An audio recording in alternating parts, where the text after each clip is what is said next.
In the following problems, we're asked to simplify these radical expressions.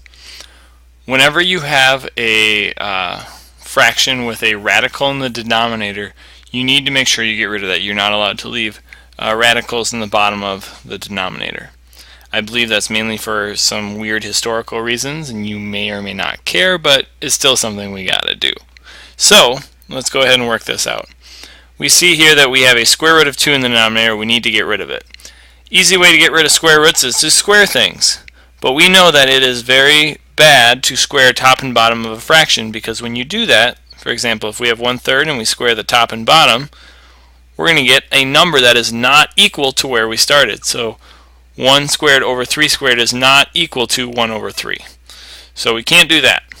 Now what we can do though is we can multiply top and bottom by the same thing. So we can take the square root of 2 we have down here, multiply it by another square root of 2, multiply by the top by the square root of 2, and when you do that you get 2 root 2, and on the bottom root 2 times root 2 is just 2. Every so often when you do this, you'll have an opportunity to clean things up a little bit. In this case we have a 2 on top and bottom, and since everything is being multiplied, we can cancel here. If this was addition, that would not fly, but it is multiplication, so we can do that, leaving our answer as just the square root of 2.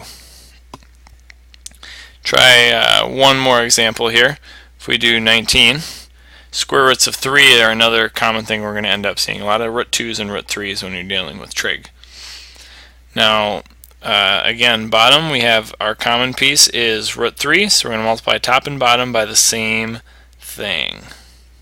We don't really care what the top is, we just multiply it by whatever we have to make the bottom clean up. And on bottom now we have root 3 times root 3 is 3.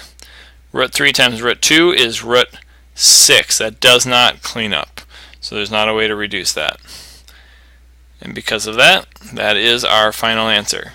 You might be annoyed by the fact that 6 and 3 cancel, in the sense that you could divide both of them by 2, but when that 6 is trapped inside of a root, you cannot just go canceling away. That is not okay. So if it's in the root and then the bottom number is outside of a root, they do not cancel with each other.